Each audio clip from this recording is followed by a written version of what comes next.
Hello everybody and welcome to a new video.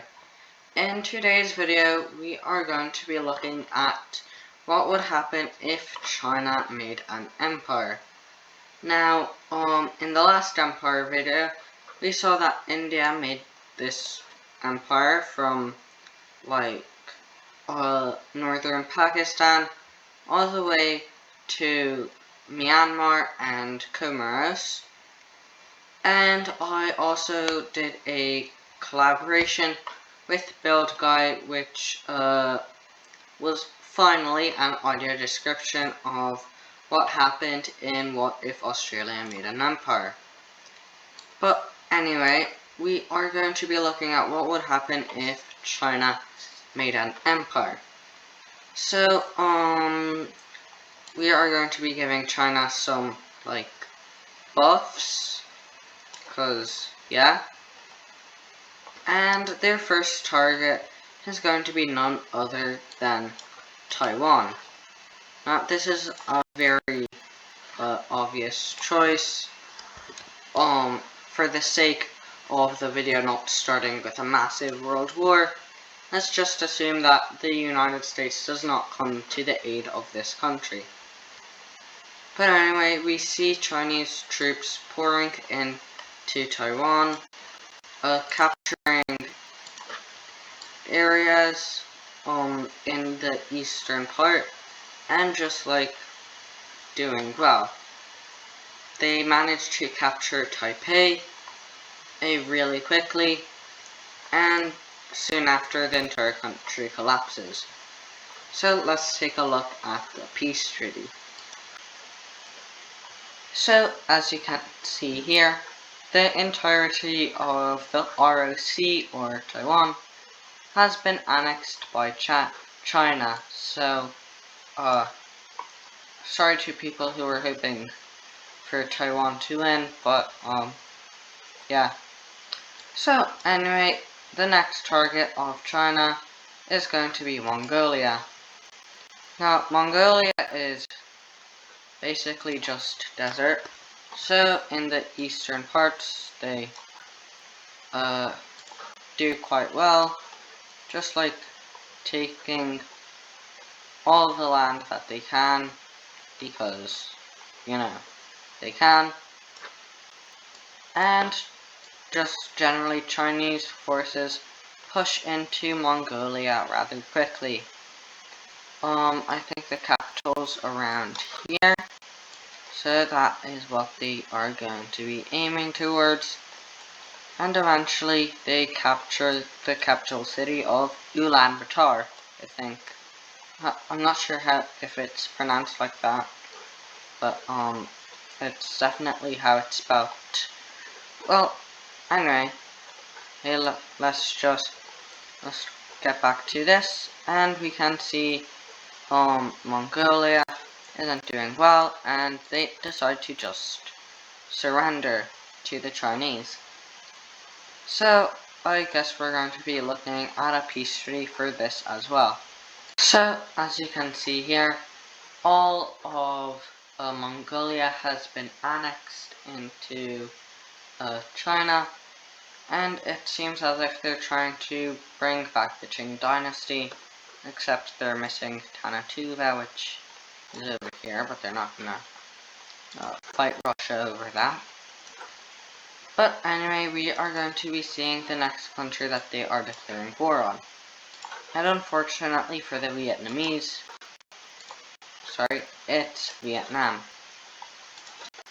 So, anyway, we can see Chinese forces moving into the country of Vietnam, slowly taking areas, and yeah. Now, Vietnam is mostly jungle, so the Chinese are not going to have a great day with this, but it's fine. I think the capital of Vietnam, Hanoi, is over here. So, the Chinese capture that. And they just slowly keep pushing into Vietnam. Surprisingly, the Vietnamese fight back from the Chinese, and they almost managed to recapture their capital city, but not quite, so that's an L for them. More Chinese troops come in, and they just beat back the Vietnamese. And eventually, when all of the Vietnamese coast is taken over, Vietnam surrenders, and yeah. So let's take a look at this possible peace treaty. So as you can see here, Vietnam is gone. It's just like gone. Like it's part of the Chinese Empire now, which is a shame for them. But I mean, they couldn't really. But like, did you think anything else was gonna happen? They are imperialist right now anyway, so yeah. Anyway, the Chinese are going to be declaring war on Laos and Cambodia. That should not be too shocking considering what just happened. But, yeah. So, Chinese forces move into, Laos and Cambodia, taking over the bordering regions, and just, getting on the nerves of the people who live here. Since the Chinese are doing these imperialist things, people don't like that. So, yeah, that might be a problem, but they can deal with that later. So, anyway, Laos falls, then, the capital of Cambodia falls, and it's just gone. So, let's take a look at this possible peace treaty. So, unsurprisingly, or maybe surprisingly, I don't know what you guys think about this, Laos and Cambodia are just annexed into the Chinese Empire. So, that's a shame. And the Chinese choose their next target to attack. And, they choose to attack, the Philippines. And the Philippines did nothing wrong. They're, like, just chill guys. Wait, is this part of the Philippines, or I'm just gonna color it as part of the Philippines. But anyway, the Philippines did nothing wrong.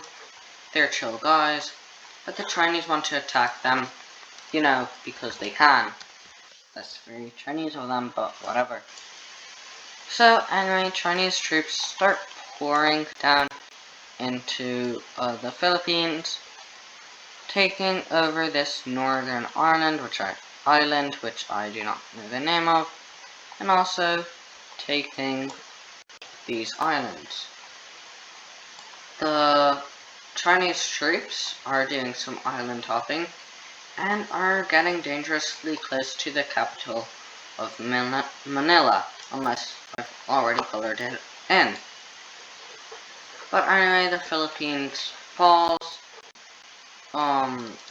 quicker than Vietnam, surprisingly, but,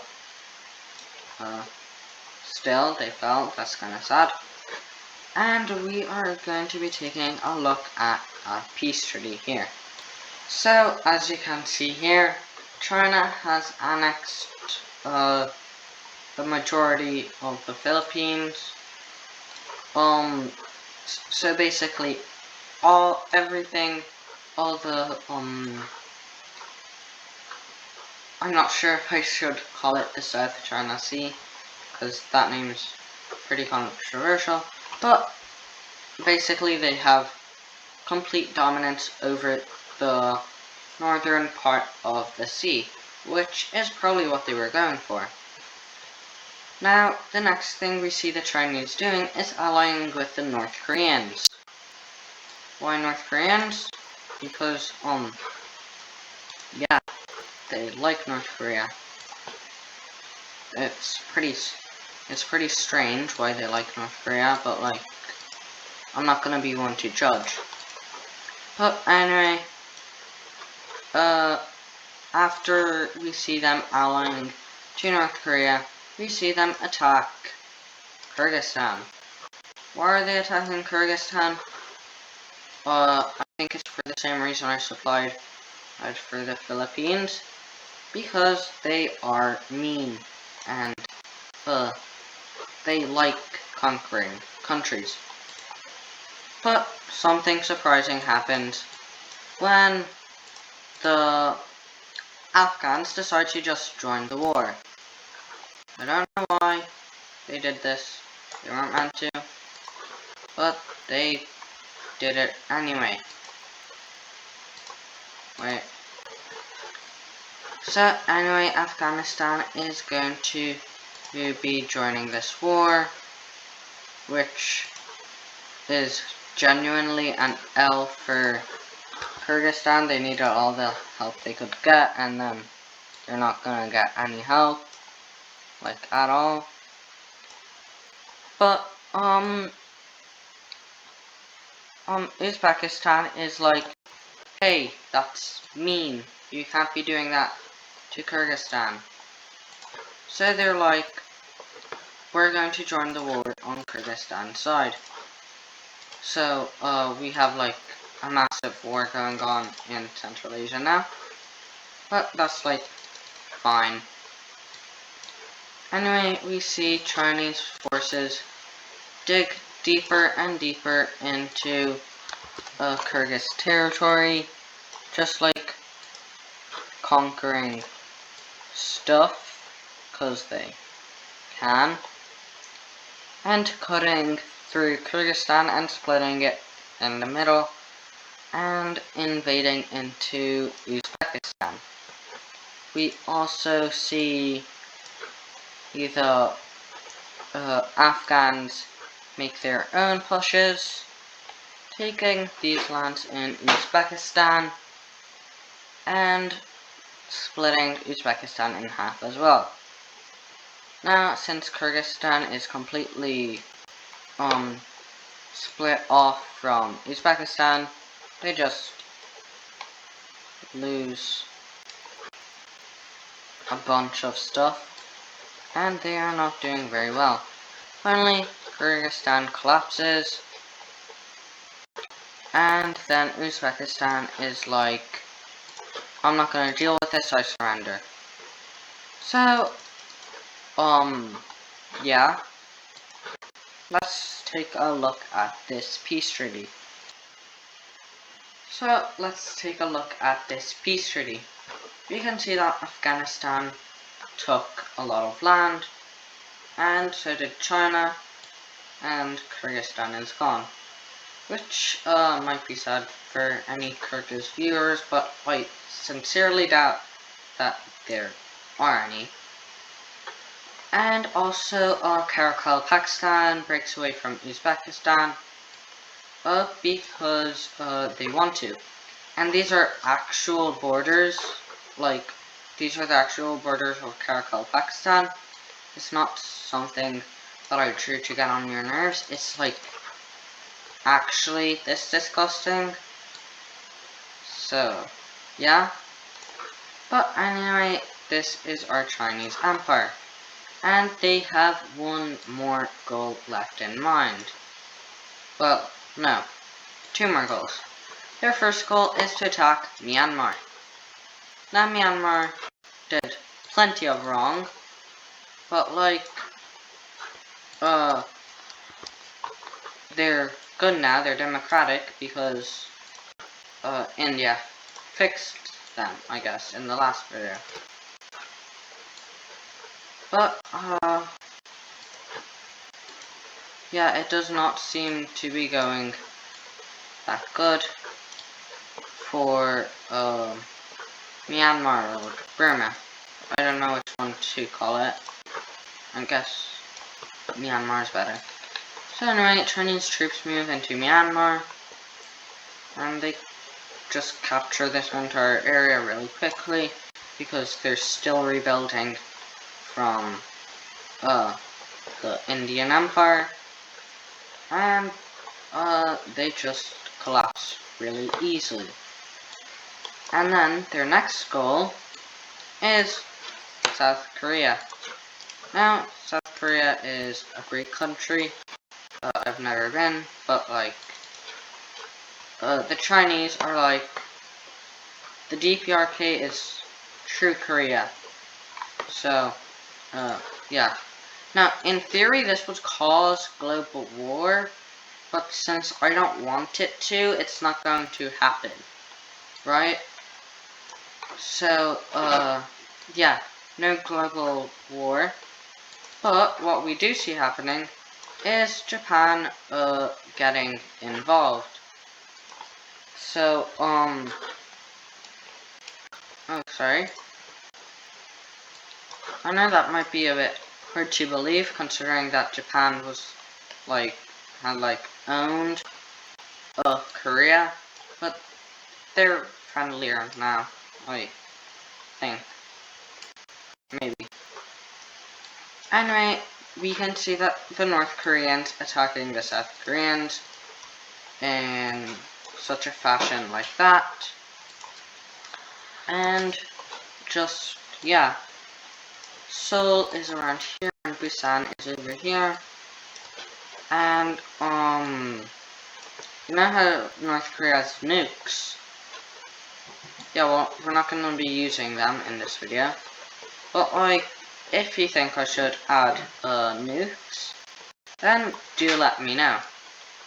Anyway, Japanese forces, push back the North Korean and Chinese ones. And they actually managed to recapture, Seoul, which is good. But then the North Koreans just, like, do a lot of damage. Like, a lot. Like, a lot. Until there's only this small patch left. Then the second wave of Japanese, the second wave of the Japanese army comes and pushes them back all the way over here before actually starting an offensive of their own. Now, I wouldn't say that's very smart, because, like, yeah, but they do it anyway. And, yeah, so it's just, like, really not smart, since now, the Chinese and North Koreans are, like, beating back the South Koreans, and, yeah, South Korea's gone now. Now there is only Japan left, and it's kind of like World War II, except this China is much stronger than, World War II China. But anyway, there are several naval skirmishes, in this area, until they manage to land over here, and I'm here. Now, at this point, Japan is like, okay, peace, please. And China's like, wait 1 second, we just need to conquer these areas. And they do. And, you know, the Japanese do fight back, like, they're good, you know? But ultimately, the Chinese, overwhelm the Japanese, and, they end up taking the capital. At this point, the Japanese are like, we surrender, and the Chinese are fine with that.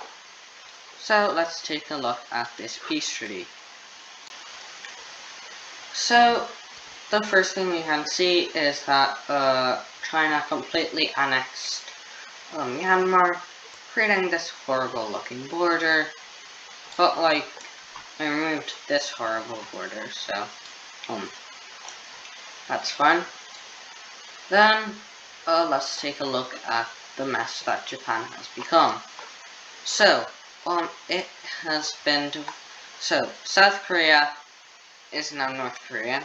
All of Korea is communist. There is now Chinese Japan, South Japan, and Hokkaido, which are all also communist. And then there is the remainder of the Japanese government, which is just like, yeah, upset that they lost around 50% of their island. But anyway, this will be it for the Chinese Empire video. China is looking very, very big. Honestly, I'm honestly not too very fond about how they look like they're cutting, they're splitting India and Thailand, but it's fine. And yeah, this is going to be it for the Chinese Empire video. And also a huge shout out to Build Guy, who just recently made a video called What If Australia Made an Empire. It was part of a collab that we were doing, so just like huge shout out to him. So that is going to be it for today's video. Please like and subscribe if you can, and I'll see you in the next video.